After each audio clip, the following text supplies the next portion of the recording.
ഇപ്പൊ 2010 അല്ലെ 2010 കേരളത്തിലേക്ക് വരുമ്പം എന്തുകൊണ്ട് കേരളം അങ്ങനെ ചൂസ് ചെയ്തു ആസാമിൽ നിന്ന് വരുമ്പോൾ? It is very beautiful.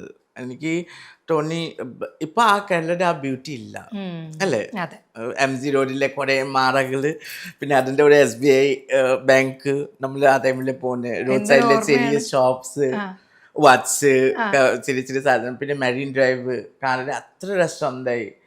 So I think by nature wise I really like it. പിന്നെ അതിന്റെ കൂടെ അസം കേരള വ്യത്യാസം അത്ര വ്യത്യാസമൊന്നുമില്ല. 99% almost same. Just language and food almost same. Just coconut oil മാത്രമേ വ്യത്യാസമുള്ളൂ, ബാക്കി ഓൾമോസ്റ്റ് സെയിം. പിന്നെ ചിലപ്പോൾ എന്റെ ഭാഗ്യം എവിടെയാ ഞാൻ പണ്ട് ജന്മത്തിലെ ഭക്ഷണം കഴിച്ചിട്ട് പോയിട്ടുണ്ടാവും കഴിഞ്ഞ ജന്മത്തില സത്യം. സോ അതിന്റെ അറ്റാച്ച്മെന്റ് ചിലപ്പോൾ എനിക്ക് ഉണ്ടോ. എനിക്ക് സത്യം പറയില്ല, ഗുവാഹത്തിയിൽ എനിക്ക് അത്ര കംഫർട്ടബിൾ, അത്ര ഒരു ആത്മാർത്ഥ ഇല്ല ആസാമില്. സത്യം ഞാൻ ഉള്ള കാര്യം പറഞ്ഞു. അങ്ങനെ തന്നെയാണല്ലോ.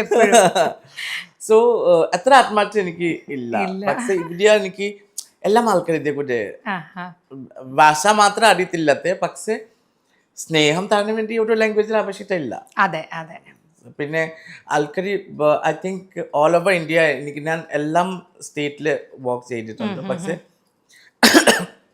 ഏറ്റവും എഡ്യൂക്കേറ്റഡ് പ്ലസ് ഒരു അക്സെപ്റ്റബിൾ പുറത്തേക്ക് ഒരു ആൾക്കാർക്ക് നമുക്ക് ഒരു സ്നേഹത്തിൽ നമുക്ക് ഇരിക്കണല്ലേ, അത് ഒരു ചിലപ്പോ കേരളത്തിലുണ്ടോ.